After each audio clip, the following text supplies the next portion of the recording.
Hey guys, tonight we're diving into something ancient, intellectual, and absolutely unforgiving. We're exploring why it sucked to study Aristotle's logic in ancient Greece. Not the sanitized philosophy class version where you casually learn about syllogisms from a comfortable chair, but the raw, gritty truth of what it meant to have your mind systematically dismantled and rebuilt according to the most rigorous logical system ever devised. Picture this: no notebooks, no textbooks, no Google to check if your reasoning is sound, just you, your memory, and Aristotle himself critiquing every single logical step you take. So before you get comfortable, take a moment to like the video and subscribe, but only if you genuinely enjoy what I do here. And let me know in the comments where you're tuning in from and what time it is for you. It's always fascinating to see who's joining us from around the world. Now dim the lights and let's ease into tonight's journey together. You wake up before dawn in Athens, 335 BCE. Today marks your first day at the Lyceum, Aristotle's newly founded school, and you're about to discover that studying logic isn't just an intellectual exercise. It's intellectual warfare. Your feet hit the cold stone floor of your modest quarters. No alarm clock needed. The city is already stirring with the sounds of merchants setting up their stalls and slaves hauling water from public fountains. You pull on your simple himation, the woolen cloak that marks you as a free citizen, but not particularly wealthy. The rough fabric scratches against your skin, a reminder that comfort isn't part of today's agenda, or tomorrow's, or next year's for that matter. The morning ritual is sparse and functional. You splash cold water on your face from a ceramic basin, the shock helping to clear the fog of sleep from your mind. There's no time for elaborate grooming, just enough to appear respectable before your new master. You break your fast with a piece of hard barley bread and a few olives, washing it down with water mixed with a splash of wine. The food sits heavy in your stomach, but you know this might be the last solid meal you'll fully appreciate for hours. Once Aristotle begins his systematic assault on your assumptions about reality, physical needs tend to become secondary concerns. As you make your way through the narrow streets toward the Lyceum, you pass the agora where early morning philosophers are already engaged in heated debates. Their voices echo off the marble columns, mixing with the bleating of goats and the clatter of pottery being unloaded from carts. The smell of fresh bread from a nearby bakery makes your stomach growl, but you know better than to arrive at Aristotle's school with a full belly. Heavy meals, you've been warned, make the mind sluggish, and sluggish minds have no place in the systematic pursuit of logical truth. The streets themselves tell the story of a city in transition.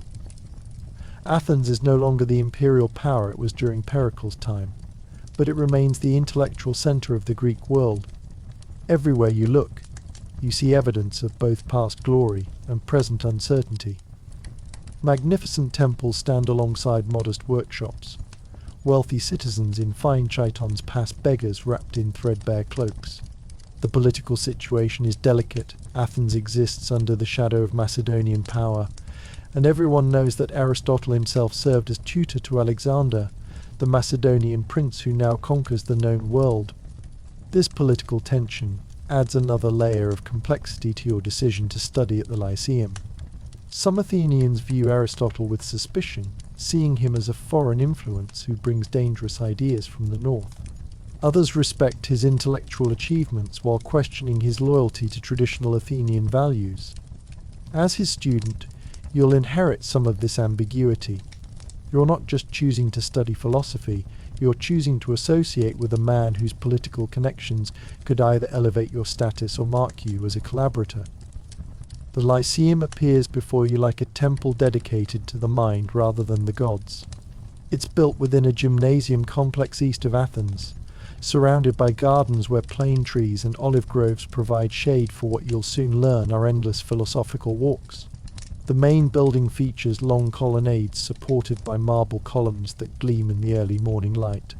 These covered walkways stretch for hundreds of feet, and you'll discover that they're not just architectural features, they're your classroom.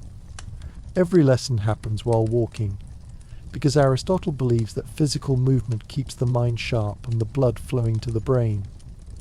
The architecture itself seems designed to promote the kind of thinking that will soon consume your life. The colonnades create natural rhythms, column, space, that match the cadence of walking and talking. The proportions follow mathematical principles that appeal to minds trained to see patterns and relationships. Even the gardens are laid out with geometric precision, featuring plants chosen not just for beauty, but for their symbolic connections to different branches of learning. Here grow the olive trees sacred to Athena, goddess of wisdom. There stand the plane trees under which Plato once taught. Everything has meaning, and everything is connected to everything else through chains of logical relationship. Your first glimpse of the place fills you with both excitement and dread. This isn't the Academy, Plato's more famous school across town, with its ethereal focus on abstract forms and mathematical perfection. The Lyceum feels different, more grounded, more systematic, and somehow more demanding. Students move in small groups along the walkways, their faces showing the concentrated exhaustion that comes from having their assumptions challenged and their reasoning dissected on a daily basis. The students themselves are a diverse group, at least by the standards of ancient Greek education. Most are young men from aristocratic families, the sons of generals, politicians, and wealthy merchants who can afford to spend years pursuing knowledge rather than immediate practical training. But there are also a few students from more modest backgrounds, young men who have earned their places through exceptional ability or through the patronage of wealthy sponsors who see potential as potion. The common thread isn't wealth or social status, it's a hunger for knowledge that borders on obsession, and you're about to learn that Aristotle will either feed that hunger or crush it entirely. You join a cluster of other new arrivals near the main entrance. The conversation is nervous, filled with the kind of bravado that young men use to mask their uncertainty. Someone mentions having read some of Plato's dialogues. Another claims familiarity with Aristotle's work on natural philosophy. A third boasts about his rhetorical training and his ability to construct persuasive arguments. You listen with growing unease, realizing that whatever preparation you thought you had is probably inadequate. These aren't just casual students looking for intellectual polish to complement their other pursuits. These are serious seekers after truth, and the competition for Aristotle's attention and approval will be fierce. Then you see him. Aristotle emerges from one of the side buildings, and immediately the scattered conversations die down. He's not particularly imposing physically, average height, balding, with the kind of intense eyes that seem to see through your skull directly into your thought processes. He walks with purpose, his hands clasped behind his back, already lost in some complex chain of reasoning that you can't even begin to follow. What strikes you immediately is how different he is from the stories. People in Athens whisper about the brilliant student who challenged Plato, the tutor who shaped Alexander the Great's mind, the philosopher who dared to organize all knowledge into systematic categories. But the man before you looks like someone who hasn't slept properly in months, whose mind burns so brightly that it's consuming his body from within. His chiton is simple, even austere, and shows signs of distraction, ink stains on the sleeves, a hem that's been stepped on and torn. This is not a man who wastes mental energy on appearances. One of the older students notices you're staring and leans over. "Don't let his appearance fool you," he whispers. "That man can take apart your entire worldview in less time than it takes to recite the opening lines of Homer. And he will, if you give him even the smallest logical inconsistency to work with." Another veteran student adds his own warning, "See how he walks." That's the pace he'll maintain for the next 8 hours. And his mind moves even faster than his feet. If you can't keep up physically, you definitely won't keep up intellectually. The warnings prove prophetic. Aristotle begins speaking without any formal introduction. No grand welcome speech, no explanation of what you're about to undertake, no reassuring words about the journey ahead. He simply starts dissecting a philosophical problem with the methodical precision of a surgeon examining a wound. "Consider this statement," he says, his voice carrying easily across the courtyard despite its measured tone. "All swans are white. We observe a white bird. Therefore it is a swan." Several new students nod along, thinking they're following the logic. You feel a small surge of confidence. This seems straightforward enough. The reasoning appears to follow a clear pattern, and the conclusion seems obviously correct. But then Aristotle's eyes narrow, and he asks the question that will haunt your dreams for months to come. Can you identify the logical error in this reasoning? The silence stretches like a taut bowstring. Students shuffle their feet and avoid eye contact. You realize with growing horror that what seemed obviously true moments ago now feels like quicksand beneath your feet. The white bird could be a goose, a crane, or any number of other creatures. The logic appears sound on the surface but crumbles under examination like a poorly mortared wall. This, Aristotle continues, his voice taking on the tone of a patient teacher explaining something that should be obvious to any thinking person, is what we call the fallacy of affirming the consequent. You've taken the form if P, then Q, Q, therefore P, and mistaken it for valid reasoning. In my system of logic, we would structure this properly. All swans are white birds. This creature is white. Can we conclude it is a swan? Of course not. We would need the premise all white birds are swans, which is demonstrably false. Your head is already starting to ache. Not from confusion, exactly, but from the sudden realization that everything you thought you knew about thinking might be wrong. And this is just the warm-up. You can see it in Aristotle's eyes, the gleam of someone who has identified a fundamental flaw in his students' understanding and is preparing to systematically dismantle every related assumption they hold. The older students exchange knowing glances. They've been through this process before, and they recognize the signs. Aristotle is about to begin what he calls the purification of reason, the painful but necessary process of stripping away all the casual habits of thought that feel natural but lead to error. It's like learning to walk again, except instead of your legs it's your mind that must be retrained from the ground up. Aristotle gestures toward the covered walkways. We will begin with the most fundamental question: what makes reasoning valid? Not true. Any fool can stumble upon truth by accident. But valid logically sound according to principles that can be tested and verified. He starts walking, and the entire group falls into step behind him, like ducklings following their mother toward very dangerous waters. As your feet hit the marble floor of the colonnade, you notice the rhythm immediately. Step, step, breathe. Step, step, think. The pace is deliberate, designed to match the rhythm of thought itself. Your sandals slap against stone that's been worn smooth by thousands of philosophical discussions. The sound echoes off the ceiling, creating a percussion that will become the soundtrack to your intellectual transformation. The physical sensation of walking, while learning feels strange at first.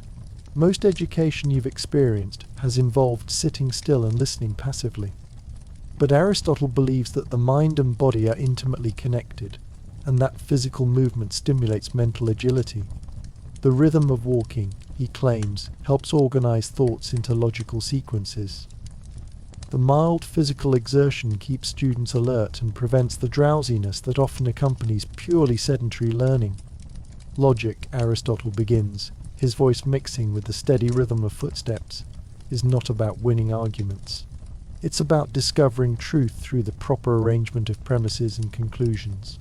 We call this form of reasoning the syllogism, from the Greek syllogismos, meaning conclusion or inference.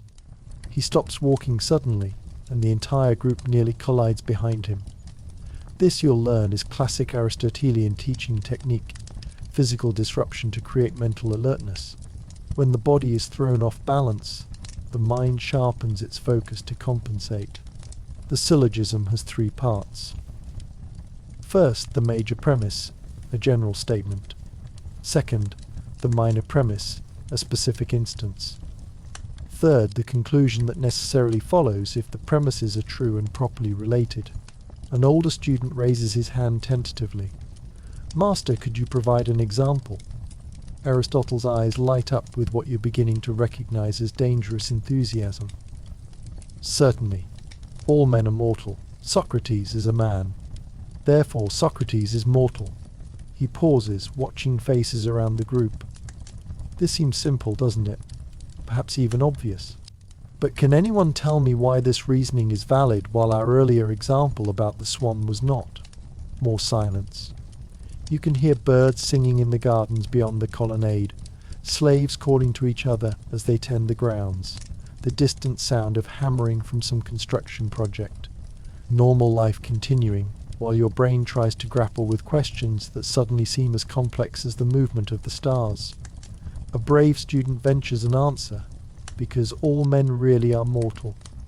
No. Aristotle's voice cracks like a whip, and several students actually flinch. Truth and validity are entirely separate concepts. The reasoning would be equally valid if I said all men are purple. Socrates is a man. Therefore, Socrates is purple. The validity depends on the logical structure, not on whether the premises correspond to reality. This distinction hits you like a physical blow. You've spent your entire life assuming that good reasoning meant reaching true conclusions. But Aristotle is saying something far more radical, that the process of reasoning can be perfect even when the starting assumptions are completely false. It's like discovering that the foundation of a building can be perfectly engineered even when it's built on sand. Your head is definitely aching now. And you're starting to understand why the older students have that haunted look in their eyes. This isn't just about learning to think more clearly. This is about having every assumption you've ever made about reality systematically dismantled and rebuilt according to principles so rigorous that a single misstep can invalidate hours of careful reasoning. The group resumes walking, and Aristotle launches into what you'll soon recognize as one of his favorite topics, the classification of all possible syllogisms into their valid and invalid forms. There are 3 figures of syllogism, he explains, his hands tracing geometric patterns in the air as he speaks. In the first figure, the middle term is the subject of the major premise, and the predicate of the minor premise. In the second figure, the middle term is the predicate of both premises. In the third figure, the middle term is the subject of both premises. If you thought understanding one example was difficult, the realization that there are hundreds of possible combinations, most of them invalid, hits you like a physical blow. And Aristotle expects you to memorize them all. Not just memorize them, but internalize them so completely that you can instantly recognize valid reasoning and spot logical fallacies without conscious effort. Now Aristotle continues, apparently oblivious to the glazed expressions forming around him. We must consider the 4 types of categorical propositions.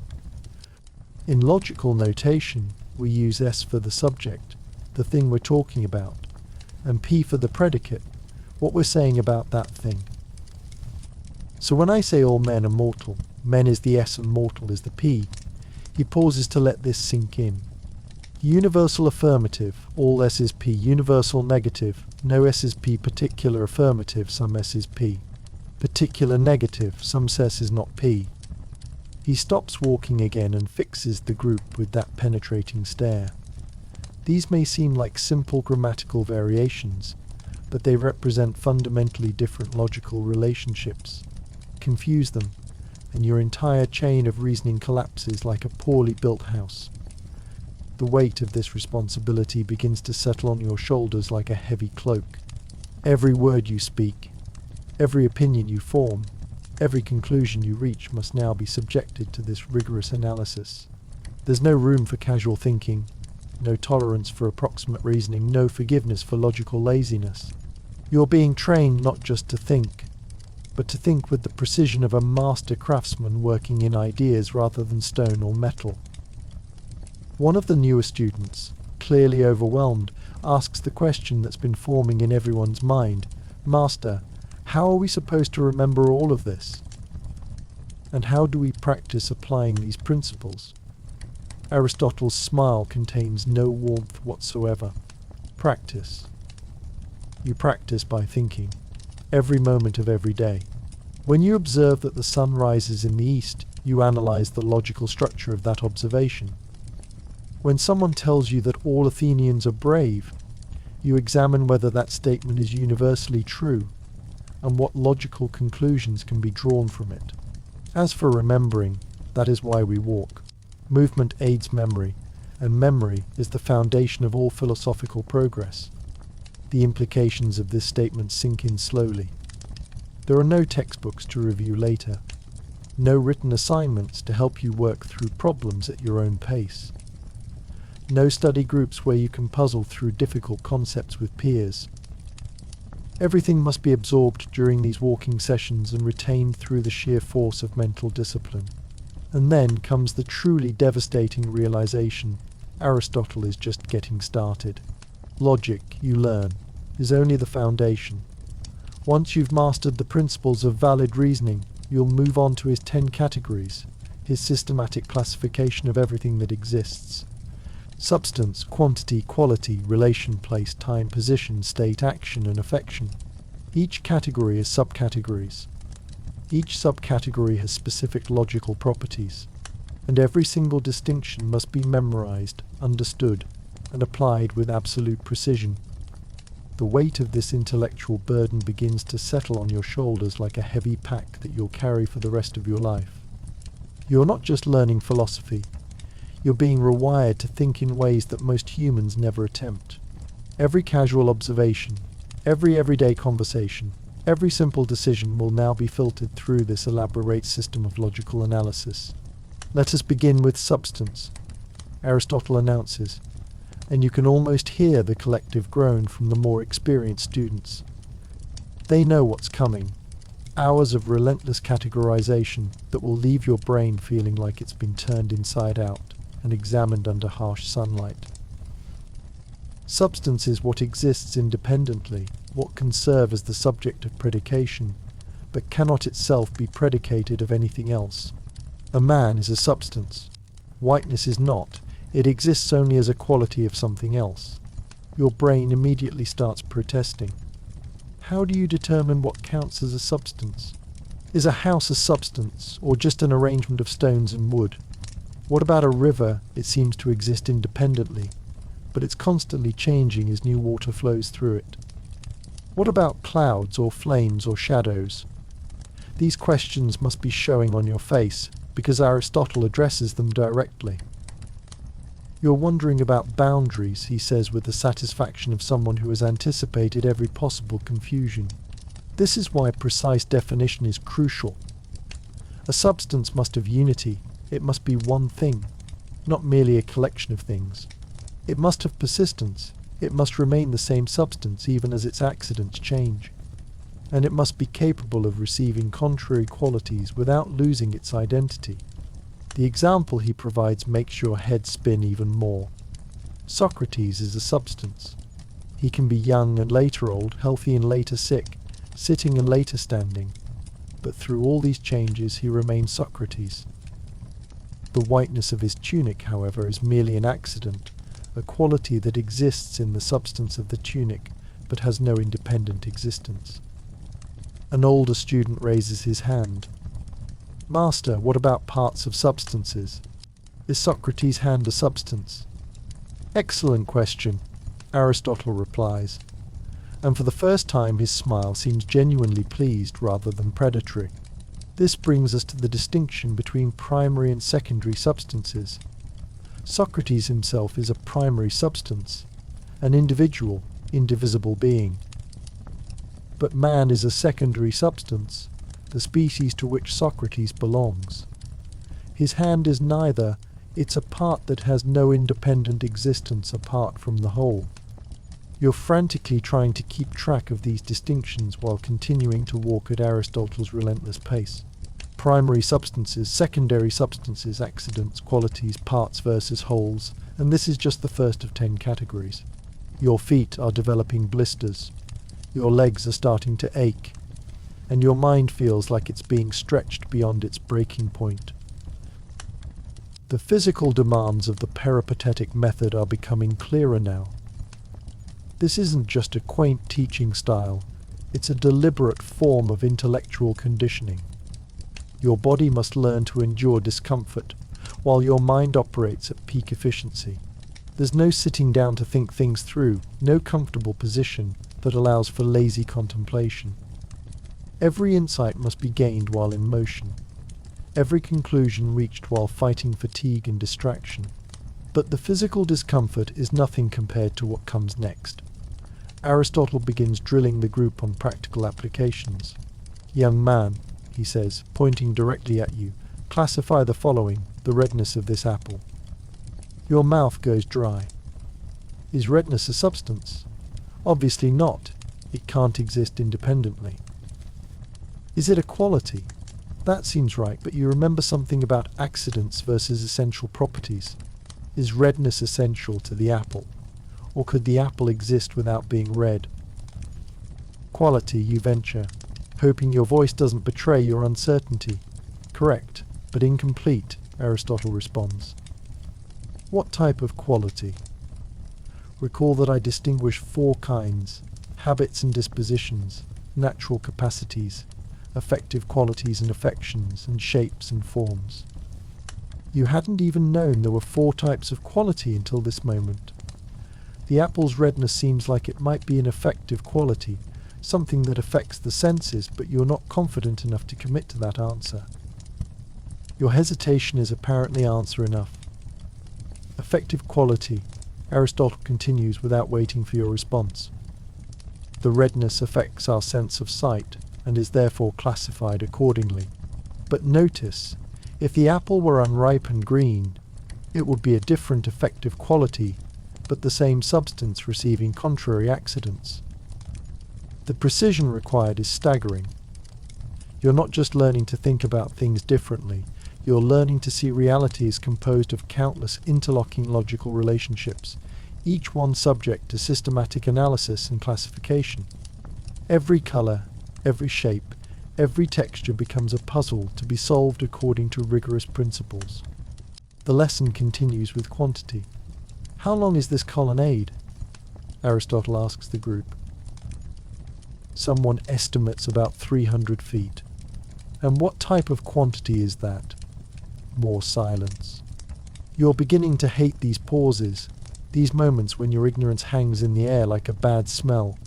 The other students shift uncomfortably, and you can hear the scraping of sandals against marble as people try to think through the implications of the question. Continuous quantity, Aristotle explains with the patience of someone who has explained this thousands of times before. As opposed to discrete quantity, the number of columns, for instance, which is counted rather than measured. Length, breadth, and depth are continuous. Number and speech are discrete. Time and place have their own unique properties as quantities. He walks over to one of the columns and runs his hand along its surface. This column is height, continuous quantity. But it also participates in the architectural rhythm of the colonnade, discrete quantity. The same object can instantiate multiple types of quantity simultaneously, which is why careful analysis is always required. Your head is pounding now, and not just from the mental effort. The constant walking is taking its toll. Your sandals weren't designed for hours of steady movement on marble floors, and you can feel hot spots forming on your heels and toes. But stopping isn't an option. Aristotle's pace never varies, and students who can't keep up are quickly left behind both physically and intellectually. The lesson moves to relation, how things exist in reference to other things. Master and slave, father and son, larger and smaller, cause and effect. Each relationship must be analyzed for its logical properties. Is it symmetrical? If A is larger than B, then B must be smaller than A. Is it transitive? If A is the father of B and B is the father of C, then A is the grandfather of C. The mathematical precision required makes your earlier geometry lessons seem like child's play. Consider, Aristotle says, his hands sketching invisible diagrams as he walks, the relationship between knowledge and the known. Socrates knows mathematics. Mathematics is known by Socrates. These are correlative terms, each implies the other. But notice that the knowledge exists in Socrates, while mathematics exists independently. The relation connects them, but they remain distinct substances with different modes of being. An ambitious student attempts to engage master. Could we say that all relations are accidental to the substances they connect? Aristotle stops walking so abruptly that several students stumble. A dangerous oversimplification, he says, his voice sharp with disapproval. Some relations are indeed accidental. Socrates being taller than Plato depends on circumstances that could change. But other relations are essential. A father cannot cease to be a father to his child, even if the child dies. The relationship is part of what defines his substance in a way that mere accidents are not. The correction stings, and you can see the student who asked the question shrinking back into the group. This is another harsh reality of studying at the Lyceum. Intellectual courage is expected, but intellectual error is punished without mercy. Every question is a risk, every statement a potential humiliation. You begin to understand why so many students prefer to remain silent rather than risk exposing their confusion. But silence brings its own dangers. Aristotle has an uncanny ability to sense when students are mentally checking out, and he responds by calling on them directly. There's no hiding in the back of the class, no doodling in notebooks to pass the time. Every moment requires active engagement with concepts that seem to multiply in complexity, even as you're trying to grasp them. As the afternoon progresses, Aristotle moves through the remaining categories with relentless efficiency. Place, where something is located, but not merely its physical position. The place of a thing is the first motionless boundary of what contains it. This sounds simple until you try to apply it practically. Is your place the exact spot where you're standing, or the colonnade that contains you, or the Lyceum that contains the colonnade?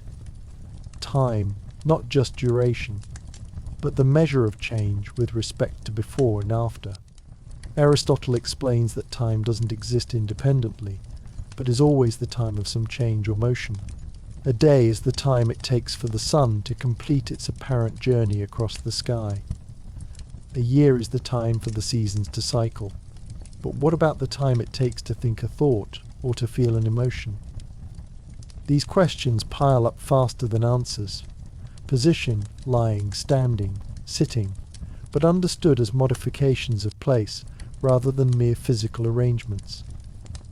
This category seems almost trivial until Aristotle begins analyzing its logical properties. Can the same substance have multiple positions simultaneously? If you're sitting on a chair, are you positioned relative to the chair, or the floor, or the earth itself? State or condition, being armed, being shod, being healthy. These seem like qualities at first, but Aristotle insists they form their own category because they represent temporary modifications rather than enduring characteristics. A soldier can be armed or disarmed without changing his essential nature as a human being. But this raises new questions. How do we distinguish between temporary states and permanent qualities? Is being educated a state or a quality? Action and affection, doing and being done to, the active and passive aspects of change. Cutting and being cut, heating and being heated, teaching and being taught. Every action implies a corresponding affection, every affection an action that causes it. But the logical relationships become dizzyingly complex when you try to analyze chains of causation or situations where the same entity is both acting and being acted upon. By the time Aristotle finishes his survey of the categories, the sun has moved noticeably across the sky. Your shadow, which pointed in one direction when the lesson began, now points in another. Your feet hurt, your back aches, and your brain feels like it's been put through a wine press. But there's no time to rest, no moment to digest what you've learned. The intellectual assault continues without pause. Now, Aristotle announces with the enthusiasm of someone just getting started, we will practice constructing syllogisms using these categorical distinctions. Remember, every valid syllogism must have exactly 3 terms, arranged in one of the 3 figures we discussed earlier. But now you must also ensure that your terms are properly classified according to the categories. He divides the group into pairs and assigns each pair a set of premises from which to construct valid conclusions. Your partner is another new student who looks as overwhelmed as you feel. Together you're given, all substances have accidents. Socrates is a substance. The conclusion seems obvious, Socrates has accidents. But when you present this to Aristotle for evaluation, his response is swift and devastating. The form is correct, he admits, but do you understand what you've actually concluded? You've stated that Socrates possesses accidental properties, qualities that could be otherwise without changing his essential nature. Can you name 3 such accidents?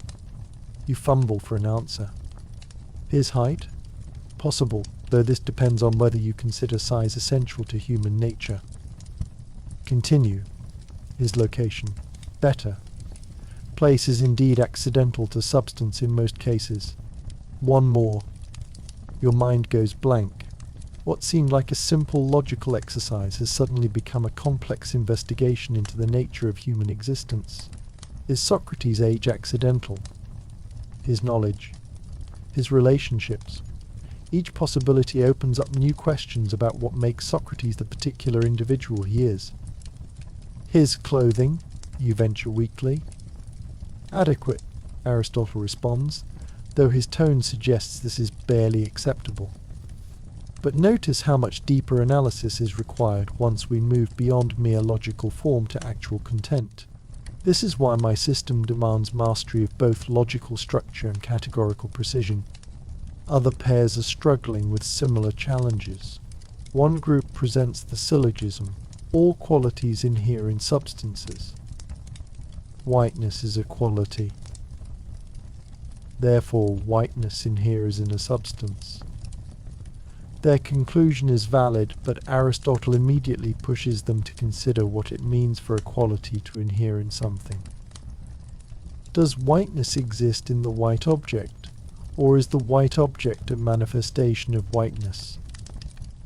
The distinction seems subtle, but Aristotle insists it's fundamental to understanding the nature of reality itself. Another group attempts. All relations require multiple terms. Fatherhood is a relation. Therefore, fatherhood requires multiple terms. Again, the form is correct, but Aristotle demands they specify exactly how many terms fatherhood requires and what happens to the relation if one of the terms ceases to exist. The pattern becomes clear. Every seemingly simple logical operation opens up vast territories of philosophical complexity. You're not just learning to manipulate symbols or follow rules. You're learning to think about the fundamental structure of existence itself, and every step forward reveals new depths of complexity that you never suspected. As the afternoon wears on, you begin to understand that Aristotelian logic isn't just about following rules. It's about developing a kind of intellectual vision that can see through the surface appearances of things to their underlying logical structure. Every statement you make commits you to a particular way of organizing reality. Every conclusion you draw reveals assumptions about the nature of existence that you might not even realize you hold. The most difficult part is the sheer mental stamina required. Modern students have the luxury of taking breaks, reviewing notes, and processing complex ideas at their own pace. But Aristotle expects you to maintain perfect logical precision for hours at a time, while walking constantly and responding to challenges that come without warning. Your partner is starting to look green around the edges. "I think I need to sit down," he whispers. There are no chairs in the Lyceum. An older student murmurs behind you. You walk or you leave. This isn't cruelty, it's methodology. Aristotle believes that physical movement stimulates mental activity and prevents the kind of lazy thinking that comes from physical comfort. But the cost is enormous. Your legs are trembling with fatigue, your feet are definitely blistered inside your sandals, and maintaining concentration while dealing with physical discomfort requires a level of discipline you never knew you possessed. The lesson concludes with Aristotle assigning homework that isn't really homework because there's nothing to write on and nothing to write with. Instead, you're expected to spend the evening mentally reviewing every distinction you've learned, practicing the construction of syllogisms in your head, and preparing to demonstrate your understanding in tomorrow's session. Before you retire, Aristotle announces, consider this question: can a substance exist without any accidents? Formulate your answer as a proper syllogism, and be prepared to defend both the logical structure and the metaphysical implications of your conclusion. As the group disperses, you realize that your education at the Lyceum has barely begun. Today's lesson covered just the foundations, the basic categories, and the elementary principles of syllogistic reasoning. Tomorrow will bring more complex forms, more subtle distinctions, and more demanding applications. You limp back toward your lodgings, your mind buzzing with new concepts and your body aching from the unaccustomed exertion. The streets of Athens, which seemed familiar this morning, now look different. You find yourself categorizing everything you see. That building, substance. Its white color, quality. Its position relative to the street, relation. The activity of the shopkeeper inside, action. But even as you practice these classifications, doubts creep in. Are you applying the categories correctly? Would Aristotle approve of your analysis? How many subtle errors are you making without realizing it? The uncertainty is almost worse than the ignorance you felt this morning, because now you know enough to recognize how much you don't know.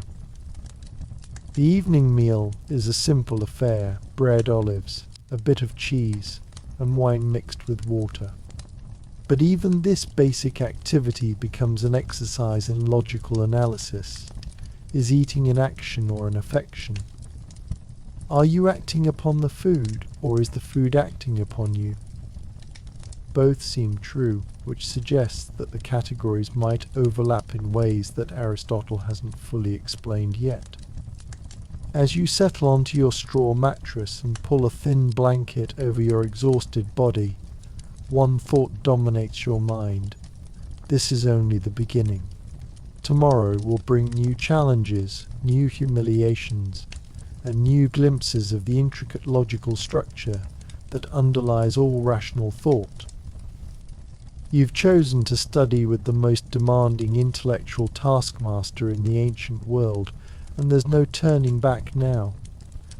Sleep comes fitfully, punctuated by dreams of syllogisms and categories, of walking endlessly down marble colonnades while Aristotle's voice dissects every thought that crosses your mind. Even in sleep, you can't escape the relentless discipline of logical precision that will define your life for months or years to come. You wake before dawn with your head still pounding from yesterday's intellectual marathon. The question Aristotle posed, whether a substance can exist without accidents, has been churning through your mind all night, creating a loop of reasoning that never quite reaches a satisfactory conclusion. You've constructed and deconstructed dozens of syllogisms in your half-sleep, each one revealing new problems, new ambiguities, new reasons to doubt your understanding. The pre-dawn air is cold against your skin as you splash water on your face, trying to shock yourself into alertness. Your feet are tender from yesterday's walking, and putting on your sandals reminds you that today will bring more of the same relentless movements. But it's not just your body that aches. Your mind feels strained, stretched in directions it was never meant to go.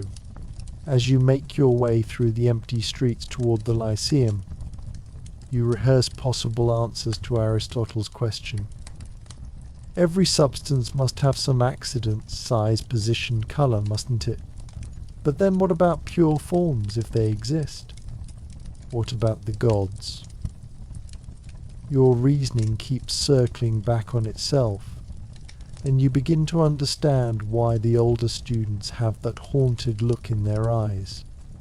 You arrive at the Lyceum to find Aristotle already pacing in the main colonnade, his hands clasped behind his back, his lips moving silently as he works through some complex chain of reasoning. He doesn't acknowledge the arriving students. His mind is elsewhere, wrestling with problems that make your struggles seem like child's play. When enough students have gathered, Aristotle stops pacing and fixes the group with that penetrating stare. Who will present their analysis of yesterday's question? Silence. No one wants to be the first to expose their reasoning to public dissection. You can hear birds singing in the gardens, the distant sound of slaves preparing breakfast, the nervous breathing of your fellow students. You, Aristotle says, pointing at a student who has been trying to make himself invisible at the back of the group. Can a substance exist without accidents? The unfortunate victim steps forward, his face pale but determined. Master, I believe that no substance can exist without accidents, because to exist in the physical world means to have size, position, and other accidental properties. Construct this as a proper syllogism, Aristotle demands. All physical existence have accidents. All substances are physical existence. Therefore all substances have accidents. The silence that follows is deafening. You can see Aristotle's mind working, dismantling the argument piece by piece like a master carpenter examining a poorly built joint. Your minor premise, Aristotle says finally, assumes that all substances are physical. But what of the soul? What of mathematical objects, if they exist as substances? What of the prime mover, if such exists? You've restricted your analysis to material substances without justification. The student's face goes from pale to red. I thought we were discussing material substances, Master. When did I specify that limitation? This is precisely the kind of sloppy thinking that my method is designed to eliminate. You've allowed unstated assumptions to contaminate your reasoning. Aristotle's voice is calm, but there's steel beneath the surface. Who can construct a more careful argument? Another student volunteers, clearly hoping to avoid a similar fate. Master, perhaps we should distinguish between essential and accidental properties. A substance cannot exist without its essential properties, but it might exist without specific accidents. Better. Continue. All substances have essential properties. Essential properties are not accidents. Therefore, substances can exist without accidents, provided they retain their essential properties. Still incomplete, Aristotle responds, though his tone suggests this attempt is closer to acceptable. You've failed to consider whether the distinction between essential and accidental is absolute, and whether a substance stripped of all accidents would still be recognizable as a particular substance. The morning is already taking on the familiar pattern of intellectual demolition. Every student who speaks discovers that their reasoning contains hidden flaws, unstated assumptions, or logical gaps that seemed invisible until Aristotle exposed them. It's not enough to reach correct conclusions, you must reach them through valid reasoning from clearly stated premises.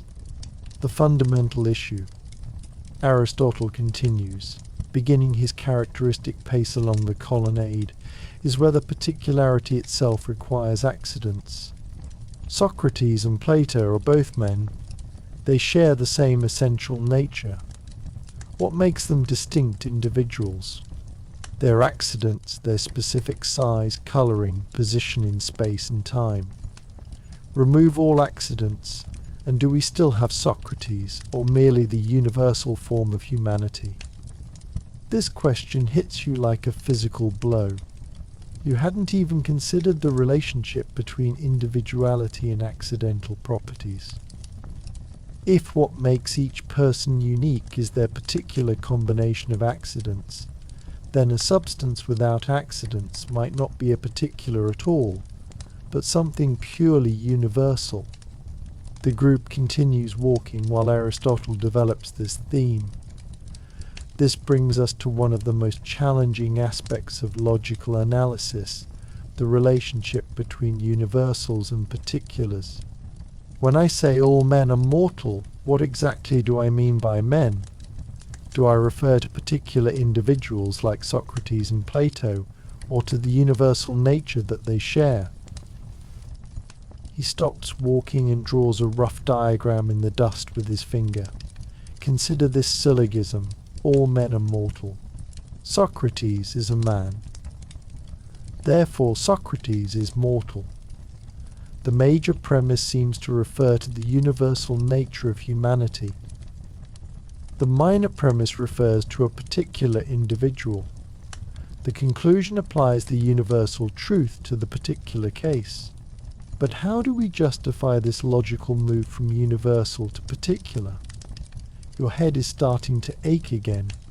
Yesterday's lesson on categories seemed difficult enough, but now Aristotle is revealing that even the simplest syllogisms contain philosophical problems that threaten to undermine the entire logical enterprise. The problem, Aristotle continues, is that universals and particulars exist in different ways. The universal man exists in each particular man, but it is not identical to any of them. When we reason about universals, are we reasoning about reality or merely about our concepts?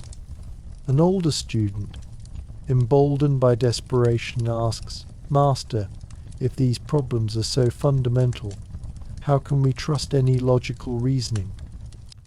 Aristotle's smile is genuinely pleased for the first time in days. Excellent question. This is why we must be precise about the modes of being and the types of predication.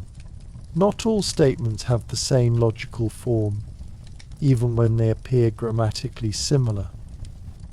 He begins what you will come to recognize as one of his most demanding lessons, the analysis of different types of predication.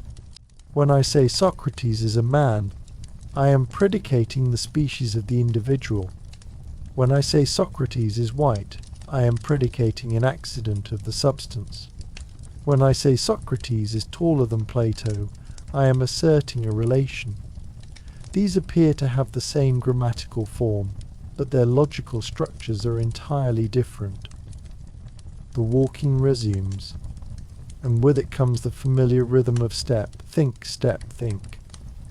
But now the thinking is more painful, because each new distinction reveals further complexities.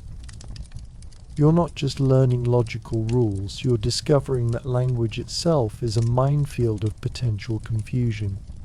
Essential predication, Aristotle explains, tells us what a thing is. Accidental predication tells us how a thing is. Relational predication tells us how things stand toward each other. Confuse these modes, and your reasoning will lead you astray no matter how carefully you follow logical forms. He illustrates with examples that make your brain hurt. When I say a man is an animal, I am making an essential predication, telling you what kind of substance man is. When I say this man is pale, I am making an accidental predication, describing a quality that could be otherwise. When I say this man is taller than that one, I am making a relational predication, describing how substances stand toward each other. A brave student asks, "But master, how do we know which type of predication we're making?" What prevents us from confusing essential and accidental properties? Aristotle responds, his voice taking on the tone of someone who has been waiting for exactly this question. This requires understanding the nature of definition and the structure of knowledge itself. We must learn to distinguish between what belongs to a thing necessarily and what belongs to it merely contingently. What follows is an analysis so complex that you begin to wonder if your brain is capable of following it. Aristotle distinguishes between definition, demonstration, and division. Definition tells you what something is essentially. Demonstration proves that certain properties belong necessarily to certain subjects. Division breaks down complex concepts into their component parts. To define man, Aristotle explains, we must find the genus and differentia that capture his essential nature. Man is an animal, that's the genus. But what differentia distinguishes man from other animals? Rational. But how do we know that rationality is essential rather than accidental? The method he describes for answering this question is staggering in its complexity. You must examine many instances of the thing being defined. You must identify properties that belong to all and only members of that class. You must test whether removing that property would make the thing no longer what it is. You must construct definitions that are neither too broad nor too narrow. And this, Aristotle continues with what you're beginning to recognize as sadistic pleasure, must be done for every concept you use in reasoning. You cannot construct sound syllogisms from undefined terms, and you cannot define terms without understanding the essential structure of reality itself. By mid-morning, your mental exhaustion is competing with your physical fatigue. The constant walking has awakened every muscle in your legs and back, but the intellectual demands are even more draining. Every simple statement you might want to make must now be analyzed for its logical structure, its mode of predication, and its metaphysical commitments. But the torture is far from over.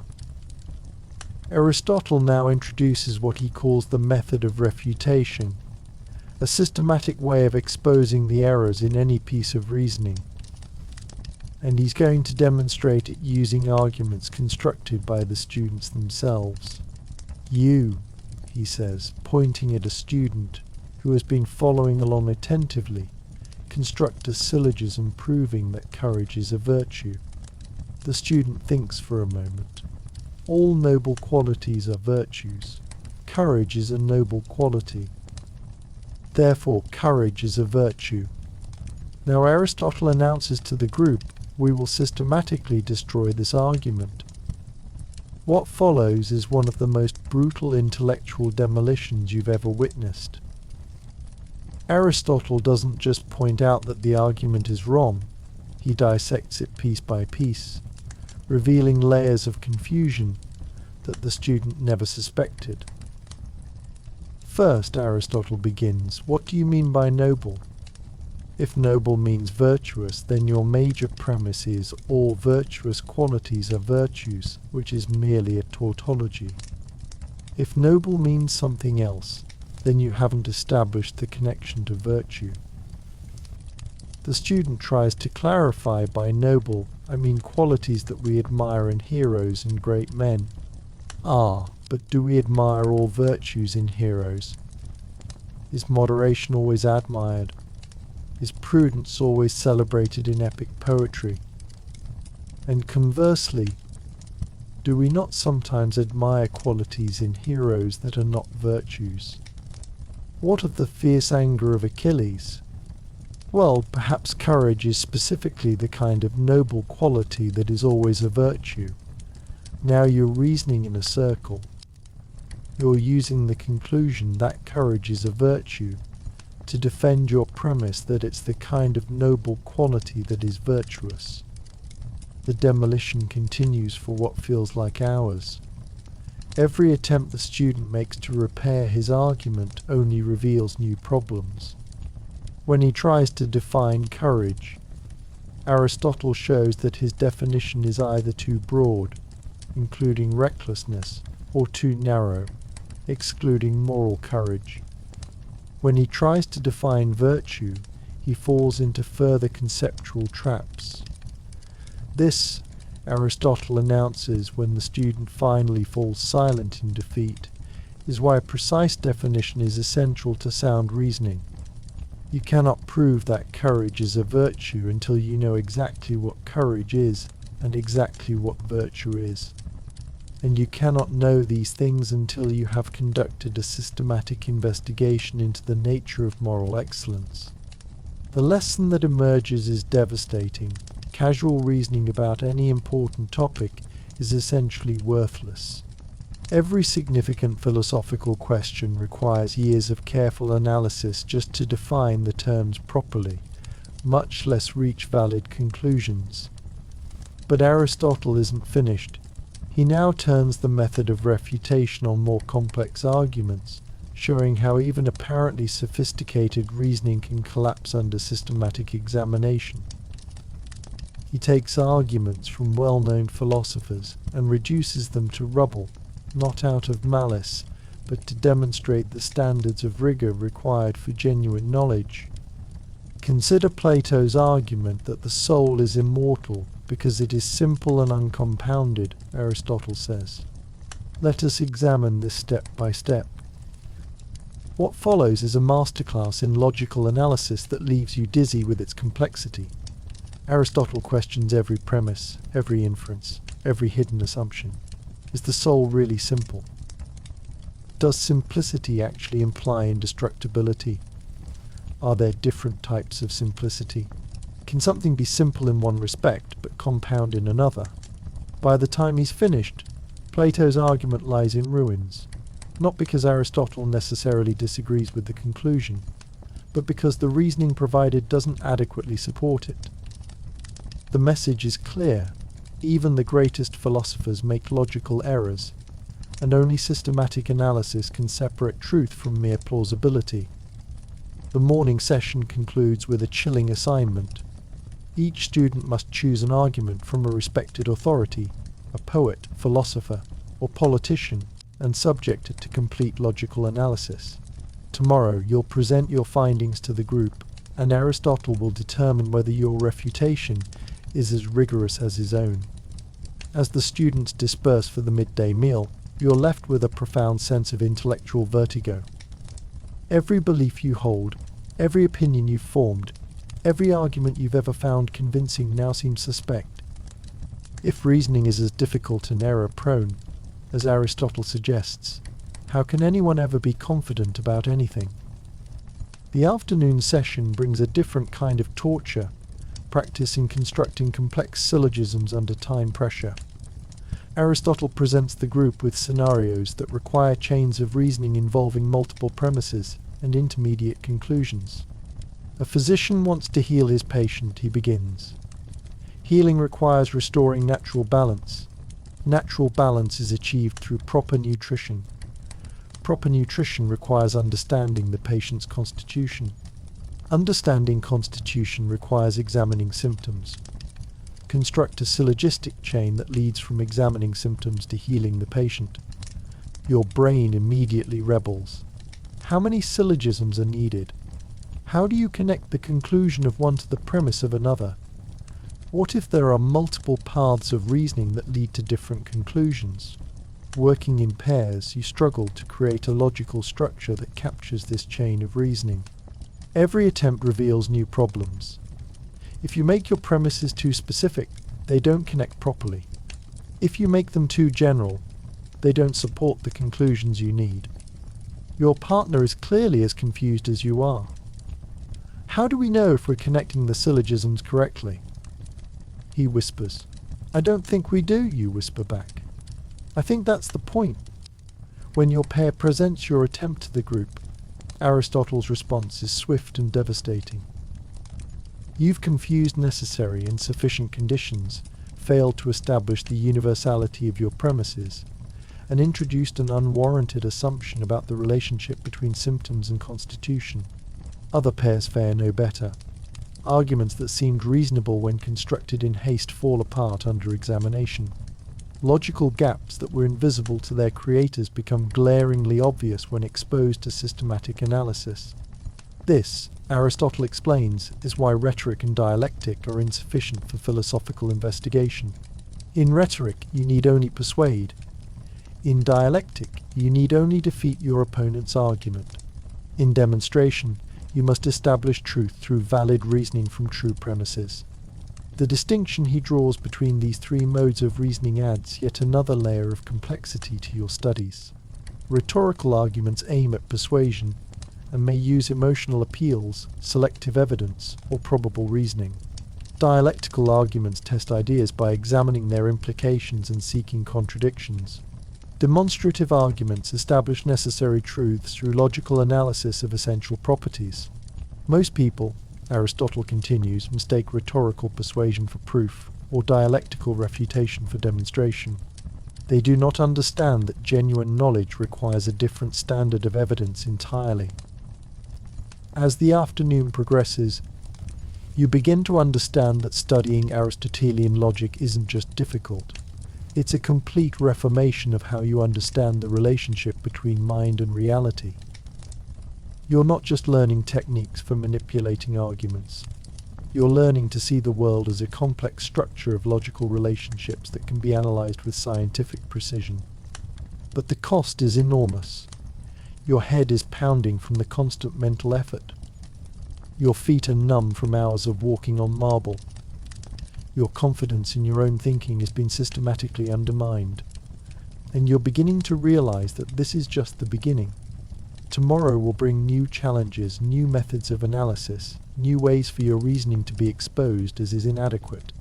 The systematic pursuit of logical rigor, you're discovering, is less like learning a skill and more like undertaking a complete transformation of consciousness.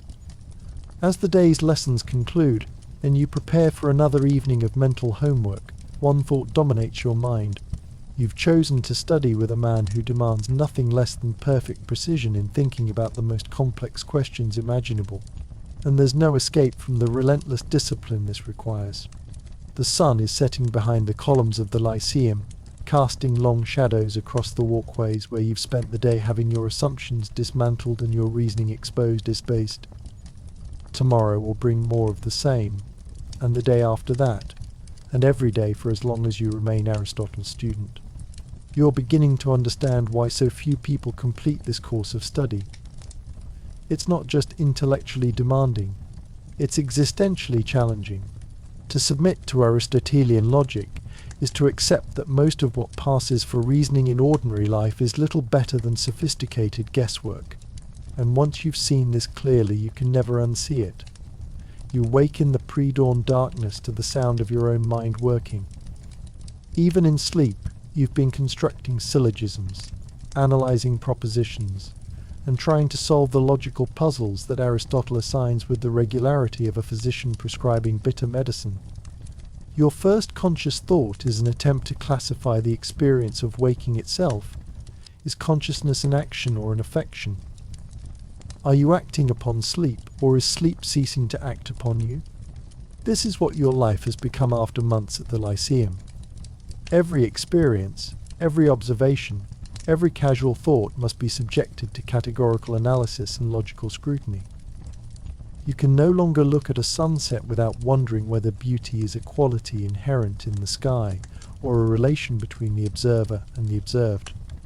You can't eat a simple meal without analyzing whether nourishment is an action performed by the food or an affection experienced by the body. The daily routine has settled into a rhythm as relentless as the beat of a military drum. You rise before dawn, wash with cold water that shocks your system into alertness, and consume a Spartan breakfast of barley bread and watered wine. No elaborate meals. Aristotle believes that heavy food dulls the mind, and dull minds have no place in the systematic pursuit of truth. The walk to the Lyceum through Athens' narrow streets has become an exercise in applied logic. You categorize everything you encounter: street vendors hawking their wares, action and relation; buildings casting shadows, substance and accident; Fellow citizens arguing in the agora, quality of voice, quantity of anger, position relative to truth. Your fellow students have begun to avoid walking with you because you can't help but verbalize these analyses. They think you're going mad. They might be right. The physical demands of the peripatetic method have transformed your body as much as your mind. Months of walking 8 to 12 hours daily have hardened your legs and feet, but they've also created a permanent ache in your lower back and a slight forward lean that comes from looking down at the marble while thinking. Your sandals, replaced twice already, show the wear patterns of someone who paces constantly while wrestling with abstract problems. But it's the mental transformation that truly disturbs you.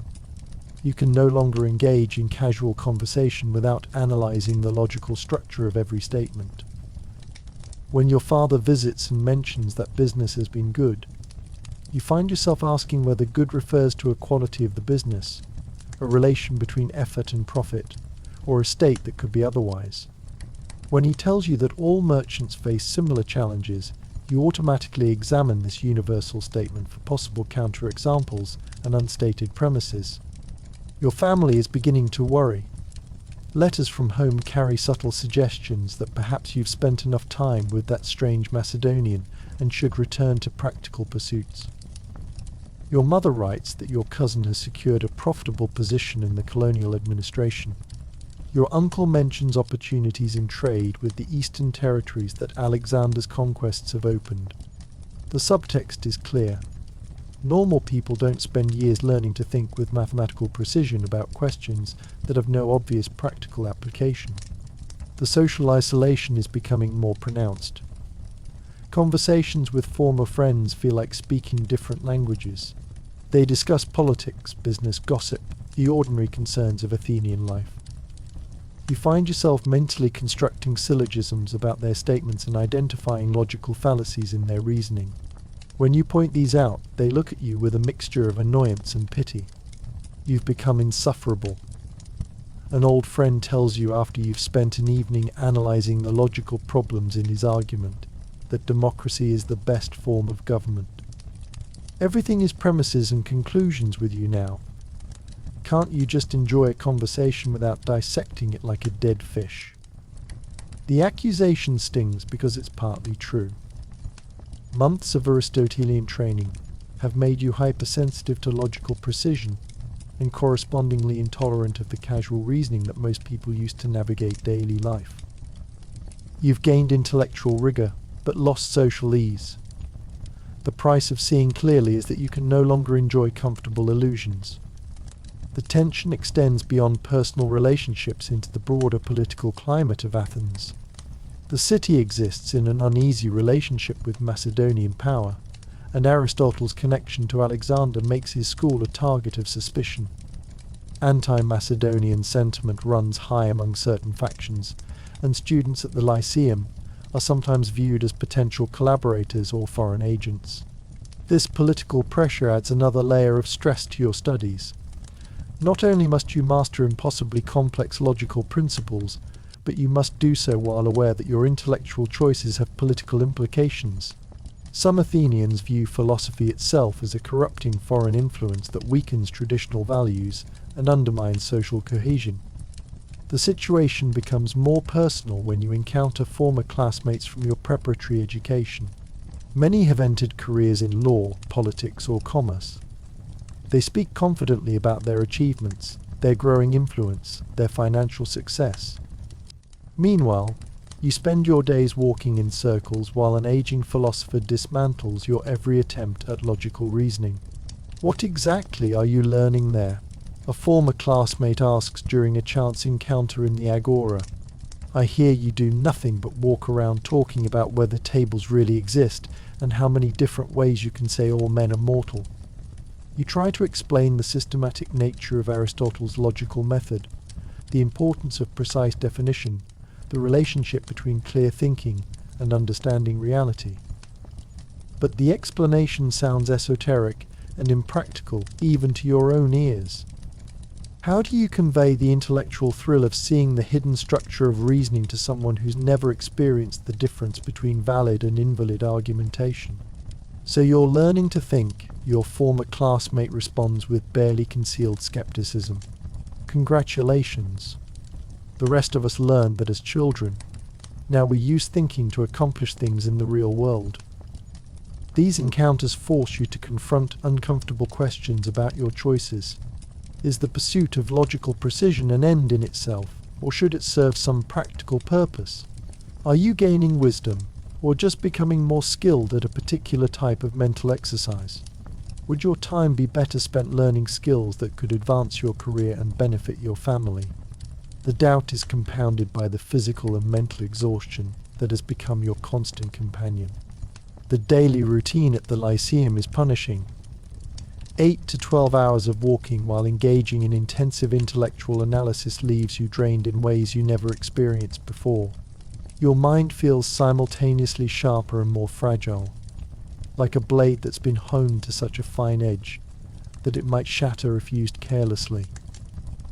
Sleep has become a precious commodity and a source of frustration. You lie awake at night with logical problems churning through your mind, unable to stop the analysis that has become second nature.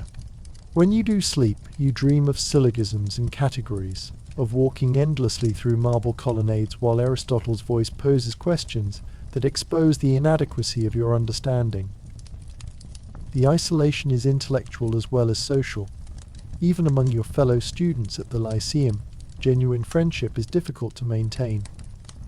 The competitive atmosphere, the constant evaluation, the fear of exposing logical errors all work against the development of trust and mutual support. You're all struggling with the same impossible demands, but admitting confusion or uncertainty feels like revealing weakness that could be exploited. Moreover, the students who succeed in Aristotle's system tend to develop a certain arrogance that makes them difficult companions. Once you've spent months learning to identify logical fallacies with scientific precision, it becomes hard to tolerate the casual reasoning that characterizes most human discourse. You find yourself becoming critical, pedantic, impossible to please. The very skills that Aristotle prizes most highly seem to make you less capable of ordinary human connection. The most successful students at the Lyceum begin to develop what you recognize as a particular type of intellectual pride. They speak with increasing confidence about logical principles, categorical distinctions, and the proper methods of demonstration. They become intolerant of imprecision, impatient with unclear thinking, dismissive of those who haven't undergone the rigorous training that shapes their minds. You can feel this transformation beginning in yourself, and it disturbs you. The pursuit of logical clarity is seductive precisely because it offers the promise of certainty in a world full of confusion. When you can analyze the structure of an argument with mathematical precision, when you can identify exactly why a piece of reasoning fails, when you can construct demonstrations that compel assent through their logical force, these experiences provide a sense of intellectual mastery that's almost intoxicating. But the cost is a growing alienation from the ordinary world of human concerns. Questions that once seemed important, how to live well, how to maintain friendships, how to contribute to your community, begin to seem intellectually primitive. You find yourself more interested in the logical structure of ethical arguments than in their practical implications for how people should behave. This shift in priorities creates tension with your family's expectations. Your father had hoped that education would prepare you for a career in law or politics, where rhetorical skill and practical wisdom are valued. Instead, you're developing abilities that seem to have no obvious application outside the rarefied atmosphere of philosophical debate. What will you do with all this logic? Your father asks during one of his increasingly infrequent visits. How will it help you support a family or serve the city? The question haunts you because you're not sure you have a good answer. Aristotle speaks of logic as the foundation of all knowledge, the tool that makes genuine science possible. But the connection between categorical analysis and practical benefit remains unclear. You're becoming an expert in a domain of knowledge that seems increasingly disconnected from the concerns that drive most human activity. The financial burden adds another layer of stress. Studying at the Lyceum requires resources that strain your family's capacity. There are no fees in the formal sense, but the opportunity cost is enormous. Years spent walking in circles and analysing propositions are years not spent learning trades, developing business connections, or acquiring the skills that lead to financial independence. Your younger brother has begun his apprenticeship with a successful merchant.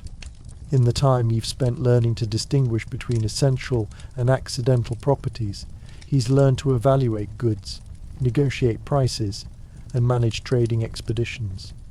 His skills have obvious practical value. Yours remain abstract, theoretical, disconnected from the economic realities that shape most people's lives. The comparison becomes particularly painful when you consider the marriage prospects that your educational choices are affecting.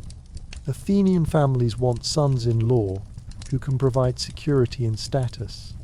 A young man who has spent years studying logical principles with a foreign philosopher doesn't obviously qualify as good marriage material, especially when his future earning capacity remains unclear.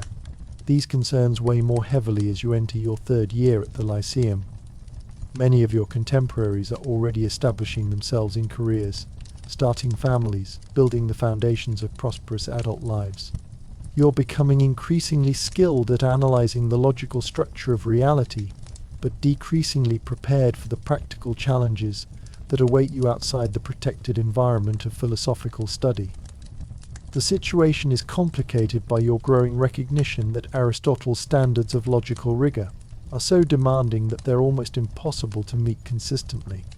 Even after years of training, you still make errors that expose the inadequacy of your understanding.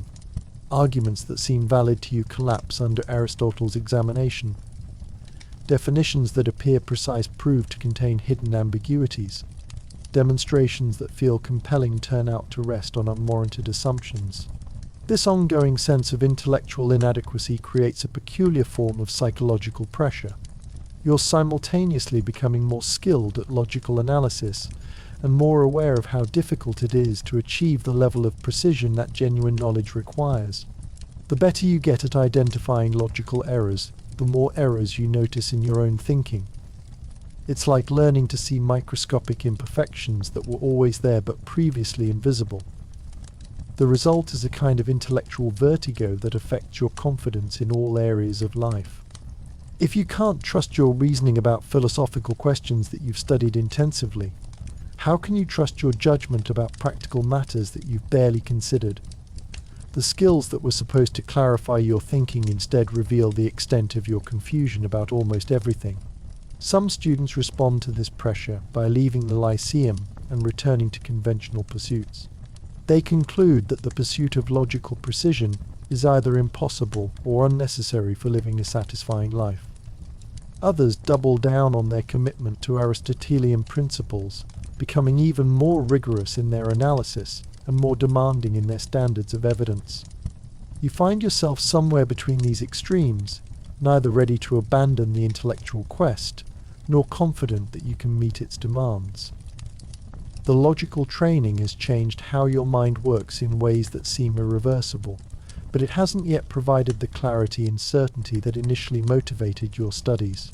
The daily routine continues with mechanical regularity. Rise before dawn, cold water, simple food, walk to the Lyceum, 8 hours of peripatetic logic, simple evening meal, mental homework, fitful sleep. The pattern has become so ingrained that you can barely imagine living differently, even though you sometimes wonder whether this life is worth the sacrifices it requires. As you settle into your simple bedding, after another day of intellectual combat, the questions multiply rather than resolve. Are you becoming wiser or just more skilled at a particular type of mental exercise? Is the pursuit of logical precision making you a better person or just a more difficult one? Will the abilities you're developing ever prove useful outside the artificial environment of philosophical study?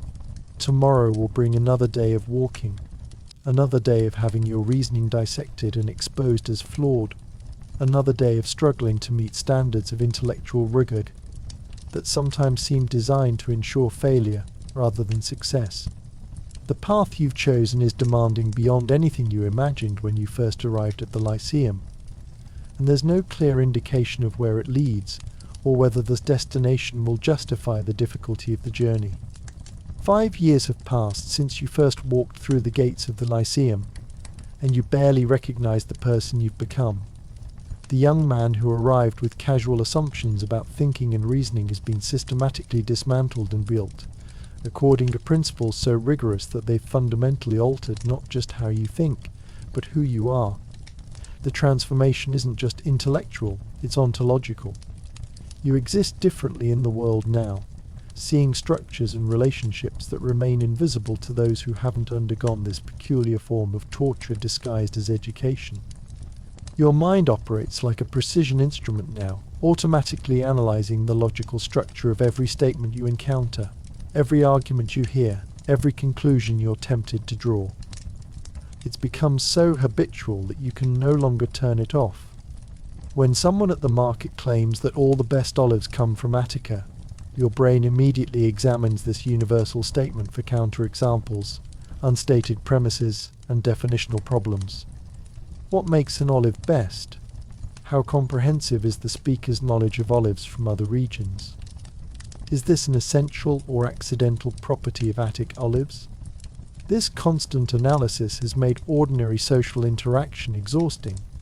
You've learned to keep most of your observations to yourself, but the internal commentary never stops. When old friends share gossip or express political opinions, you find yourself constructing syllogisms to test their reasoning, identifying fallacies in their arguments, and questioning assumptions they don't even know they're making. The mental effort required to suppress these responses and maintain normal conversation is enormous. But there's something else that has emerged from years of this discipline, a kind of intellectual fearlessness that's both liberating and dangerous. You've spent so long having your own reasoning exposed as flawed that you no longer feel intimidated by authority or impressed by credentials. When prominent orators speak in the assembly, you listen not to their reputation but to the logical structure of their arguments. When distinguished philosophers visit Athens, you evaluate their demonstrations according to Aristotelian standards, rather than accepting them based on fame or tradition. This skeptical stance has made you enemies as well as friends. Some view your insistence on logical rigor as arrogance or pedantry. Others recognize it as a commitment to truth that transcends social convention. You've discovered that most people prefer comfortable delusions to uncomfortable precision, and that pointing out logical errors is rarely appreciated, even when done tactfully. The physical transformation has been equally profound. Years of peripatetic learning have given you the stamina of a long-distance runner and the posture of someone who thinks while walking. Your legs are iron hard from constant movement, but your back carries the permanent curve of someone who spends his life looking down at marble floors while wrestling with abstract problems. You move differently now, with purpose and rhythm, as if every step is part of an ongoing logical demonstration. More importantly, your relationship with time itself has changed. The Aristotelian method has taught you to think in terms of extended logical sequences that unfold over hours or days rather than moments. You've learned to hold complex chains of reasoning in your mind while continuing to add new premises and test new conclusions. This has given you a kind of mental endurance that most people lack, but it's also made you impatient with the quick judgments and snap decisions that characterize ordinary life. The most profound change, however, is in your relationship with uncertainty. When you first arrived at the Lyceum, confusion and doubt were sources of anxiety. Now they've become tools of investigation. You've learned that the admission "I don't know" is often the beginning of genuine understanding rather than its defeat. Aristotle has taught you to distinguish between real knowledge and mere opinion, and this distinction has revealed how little anyone actually knows about the questions that matter most. This intellectual humility paradoxically coexists with tremendous confidence in your analytical abilities. You may not know whether justice is a virtue or what makes a life worth living, but you can recognize valid reasoning when you encounter it and identify logical errors with scientific precision.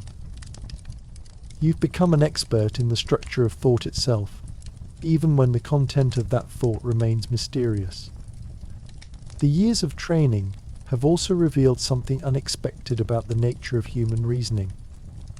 Most people, you've discovered, don't actually think in logical sequences at all.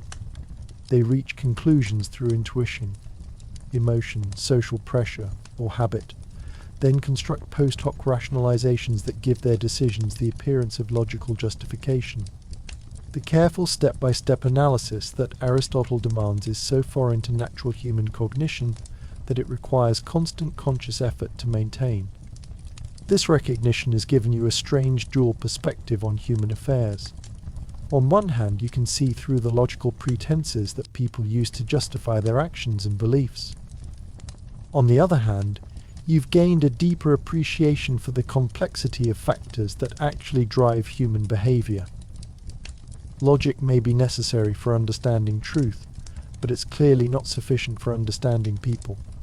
Your relationship with Aristotle himself has evolved from intimidation through admiration to something approaching intellectual partnership. You've spent enough time observing his methods to recognize that even he makes errors, though they're typically more subtle than those of his students. More importantly, you've come to understand that his relentless criticism isn't personal attack but methodological necessity.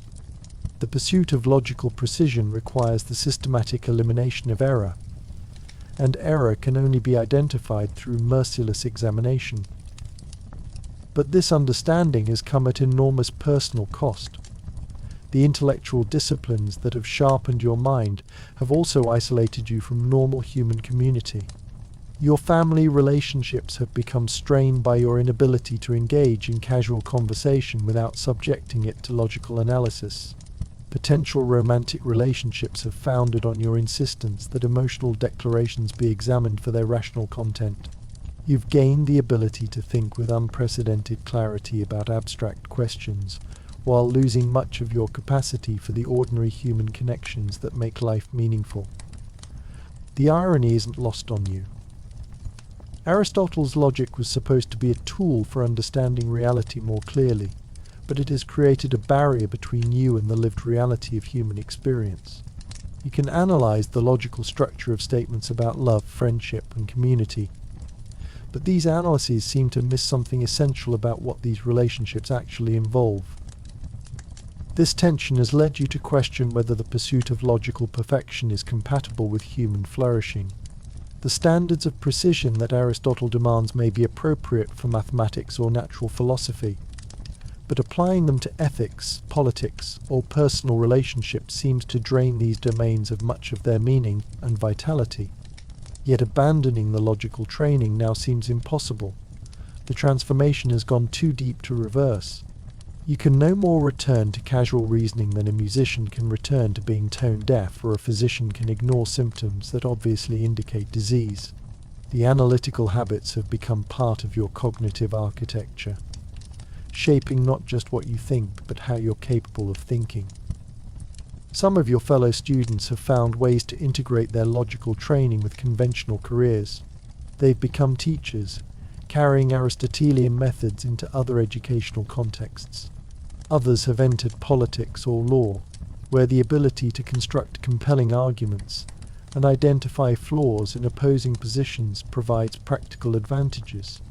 A few have joined Aristotle's research program, contributing to his systematic investigation of natural phenomena. But, for you, none of these paths feels entirely satisfactory. Teaching would require simplifying the logical principles that you've spent years learning to apply with full rigor. Politics would require using your analytical skills to advance particular interests rather than pursuing truth for its own sake. Pure research would mean accepting isolation from the human concerns that originally motivated your interest in philosophy. This dilemma reflects a broader problem with Aristotelian education. The logical training is so demanding and so transformative that it tends to create a class of people who are simultaneously more capable of rational analysis and less capable of ordinary human engagement. You've become expert in thinking about thinking, but this metacognitive skill doesn't necessarily translate into wisdom about how to live. The question that haunts your contemplation is whether this trade-off was necessary, or whether it reflects a limitation in Aristotle's approach. Perhaps the pursuit of logical precision inevitably requires sacrificing other valuable human capacities. Or perhaps it's possible to maintain rigorous analytical standards while preserving emotional responsiveness and social connection. As you've matured in your studies, you've begun to suspect that Aristotle himself grapples with this tension. His systematic approach to logic, ethics, and politics suggests someone who believes that rational analysis can illuminate all aspects of human experience. But his own relationships with students, with political figures, with the broader Athenian community, seem to bear the marks of the same isolation that you've experienced. The legacy you're inheriting is thus ambiguous. On one hand, you've gained intellectual tools of unprecedented power and precision. You can analyze arguments, construct demonstrations, and identify errors with scientific rigor. These abilities represent genuine human achievements that extend the boundaries of what rational thought can accomplish. On the other hand, you've paid for these abilities with forms of alienation that may ultimately make you less rather than more human. The very precision that allows you to think clearly about abstract questions has made it difficult to engage authentically with the concrete concerns that define most people's lives. This recognition has led you to a new appreciation for the students who choose to leave the Lyceum before completing their training. You once viewed their departure as intellectual failure, an inability to meet the demands of rigorous thinking. Now, you wonder whether they might be making a wiser choice, preserving their capacity for ordinary human engagement at the cost of logical precision. Yet despite these doubts, you find yourself unable to abandon the path you've chosen. The intellectual satisfactions of logical analysis, however incomplete, are too compelling to give up. There's something addictive about the moment when a complex argument reveals its hidden structure, when a seemingly solid position collapses under examination, when the precise application of logical principles yields genuine insight into the nature of reality. Moreover, you've begun to suspect that the isolation you've experienced may not be permanent.